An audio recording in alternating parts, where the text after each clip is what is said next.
All right, so we're getting our hands dirty. We're really lifting up the car hood and we're working on the engine.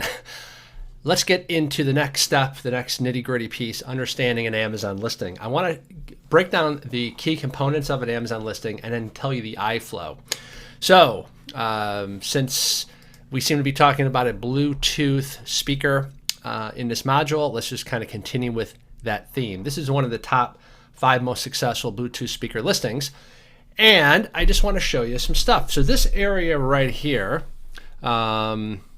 is what we call, I'm going to kind of draw on the outside, this whole region is called above the fold. This is prime real estate because the moment, and this applies to Amazon or really any website, the moment you require somebody to scroll down the page, you get a large drop off of those visitors. Like, in other words, if they start scrolling, then you might have lost them. And only a certain percentage scroll a little bit, then a smaller percentage scroll further. And now, there's a lot of stats on this. Some of them are irrelevant, though, for Amazon because it is quite common for somebody to scroll right to the bottom and just glance at the reviews. So we'll cover that in a second. But just so you understand, this is like the prime real estate section, this above the fold. That's why that term above the fold applies. So typically how the iFlow works is, and I'm going to have to just change this to the main image. And I apologize if it accidentally changes on me because I'm also trying to write over this here. The iFlow goes like this.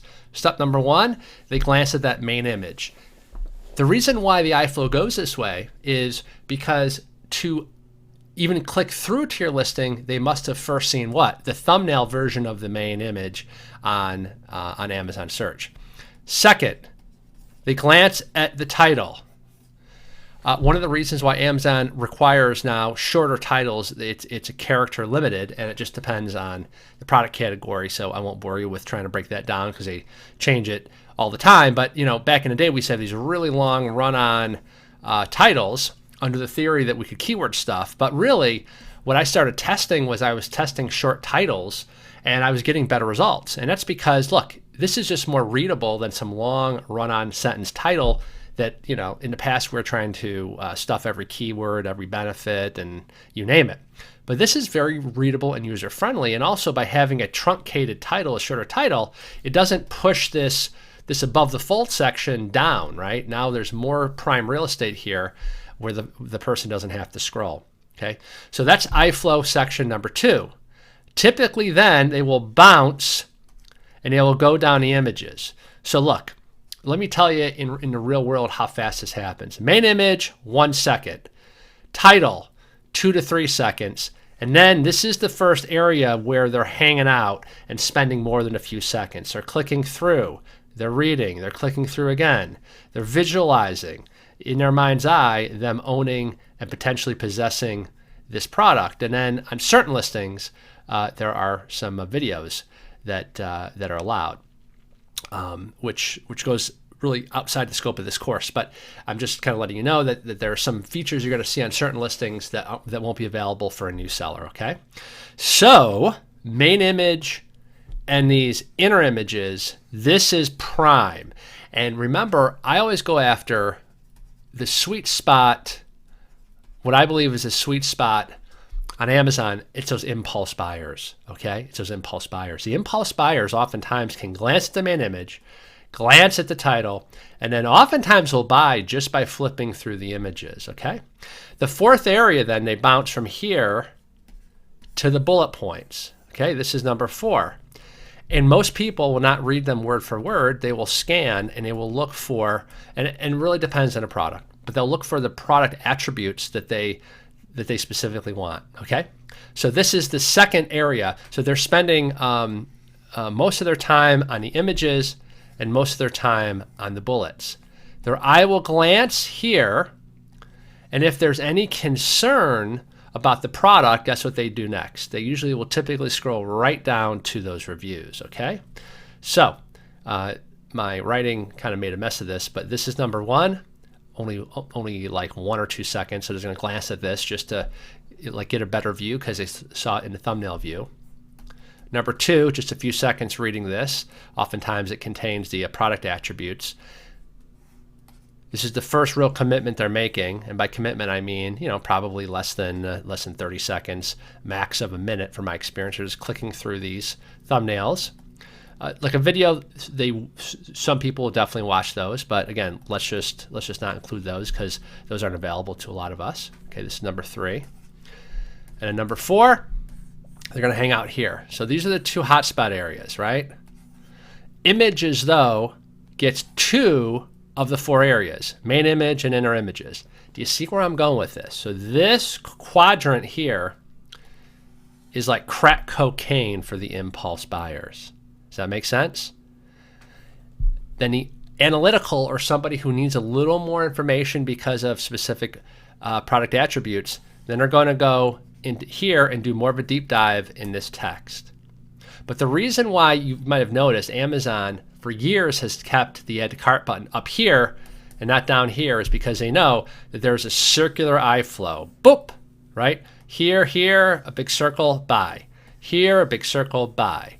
Here, a big circle, buy. Pretty cool when I give you the X-ray vision goggles of how this works, isn't it? Okay, let me show you some other great areas that a lot of people don't understand how valuable they are. This is called the frequently bought together box right here. FBT, frequently bought together box. Again, this is something more advanced that we talk about in Fast Track. I'm just going to mention it here.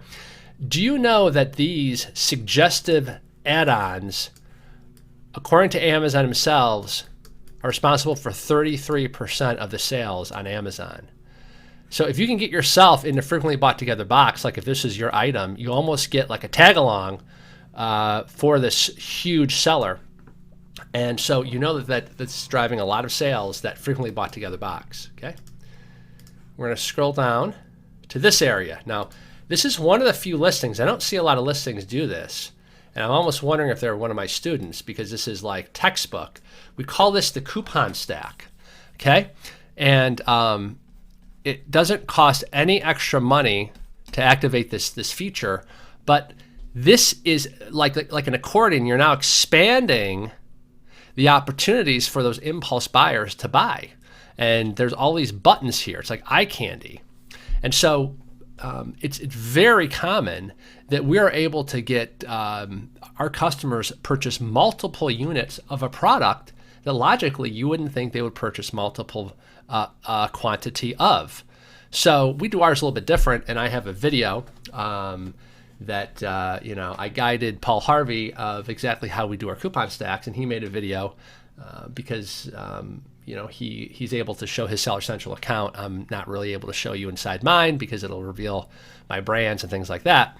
But we call it the coupon stack, and basically we give an ever increasing discount if they add or buy more quantity. So like, I'm just making this up, so don't write this down. You'll learn about my exact coupon stack later. But if they buy 1, they might get 10% off. If they buy 2 or more, they get, I'm just making this up, 15% off. 5 or more, they might get 18% off. 10 or more, they might get whatever. There's this increasing stack called the coupon stack. Now, this is fantastic because, even if you have something like a dog leash, you might say, well, Ben, why would you even have an option to buy 8 or more? Because I don't know, people have different needs. Maybe they're in charge of the local kennel club, and they're having a new members party, and they go on Amazon and they see that they can get a discount by ordering 8 of these, so they're going to order all 8 because they're handing them out as a party favor. I mean, who knows? Who cares? This works. And the reason I have evidence now for 5 years that this coupon stack idea works is because I just look at my sales reports in Amazon, and it shows me that, like, for certain listings, the average sale is like 1.4 units. And you might be like, well, how can somebody buy 1.4? Because they're adding multiple items to their cart. And this is what triggers this. Okay, this can be a tipping point for various impulse buyers. Now, again, this is another one of those features here that new sellers will not have access to. This is called enhanced brand content or enhanced content, okay? And you have to be what's called brand registered to have this turned on, at least at the time of this recording. And to be brand registered, you have to have a trademark. So you're going to be at least a year in before you can qualify for this, New sellers always forgot about this stuff, but I frankly found the least useful section to be the product description. Because remember, the two hotspot areas are actually up here. This is about, 60, 70% of where you should be spending your time. Just coming up with killer bullet points, great earner images, a really, punchy and powerful title. Then put the emphasis on your coupon stack. Again, it's stretching the listing, right, like an accordion. And the product description is useful, and it can be very useful if you have a technical or like an electronic product where people do need to know more about the product features. Like we were recently, my wife wanted to buy a Canon video camera, something that she could just throw in her purse. And, you need some certain details in this area, such as did it have a mic input, things like that. But, most products, they don't need that much description. So we do have enhanced content on some of our listings. And quite honestly, did that bump up our conversion rate that much more than when we just had plain text? Not really, okay? I know people think it does, but this is the middle of the listing here where I'm moving it. This is not where people tend to hang out. It's at the top and at the bottom by reviews. All right, let's keep going. Then we have this area. This is prime real estate. This is I call this the Q&A stack. Now later on an upcoming video, I'm going to show you why this is solid gold, because these are oftentimes pre-purchase questions. So guess what you can do? You can look at like the top 10 competitors and do a deep dive. See, this one has 996 questions that real customers that are right on the cusp of spending money, they're posting questions because they need answers. These are tremendously useful to know and weave into your copy in your listing. This is like the market telling you what they need to know to have confidence before they're going to buy a product like this. This is killer. Now, I also want to say that you can seed your own questions here. Like, in other words, like imagine if in the first place it says, hey, I'm wondering, does a 10% off coupon still work? And of course you respond, well, yes, it does. Thank you for asking. In fact, for your convenience, the coupon code to save 10% instantly is blah, blah, blah, blah. Very, very powerful indeed. And so typically you can have friends and family vote up these questions. So if you get kind of some snarky question, you can have them vote down a question. So it's hiding in here. And then you can vote up the perfect pre-purchase questions that favor your product, okay? And then, of course, the other important section on Amazon, Amazon was really the pioneer of these customer reviews, okay? So ideally, you are getting 5-star customer reviews at the top, as well as user-generated images here. This is kind of like the prime real estate, the quote-unquote above the fold of the bottom section, right? And so most people will just glance over here. They'll just kind of power through the first few reviews, and I'll go right up here, add to cart. Now, I talked about the iFlow at the very top, okay? And I think that's clear to everybody, right? So how it goes for most impulse buyers is this. They're looking above the fold. They may or may not pause here. The reason why they oftentimes do is because it says special offers, and there's these nice, gorgeous looking, yellow things here. Sometimes this is only applicable if you're doing like an upsell, but don't worry about that. If you're doing a different kind of coupon, we're going to teach you to keep things super simple. So we have a coupon stack that just gives them a simple coupon that they can paste, okay? But they're spending most of their time above the fold. A certain percentage will stop here because everyone likes a good deal. They're probably bypassing this section, and they're also initially bypassing the Q&A.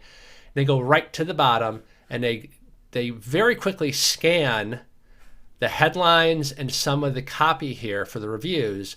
And then if they have a lingering question that was triggered by a review, oftentimes, they'll go back up to the Q&A, pick through that, and then if they're satisfied, boom, they go right up here and click add to cart. All right, and I hope that makes sense. So that's kind of like, lifting up the hood and getting the feature walkthrough of how the engine works, okay? Now, what we're going to do is on the next several videos, I'm going to show you how to construct now a high converting listing. I'll see you on the next video.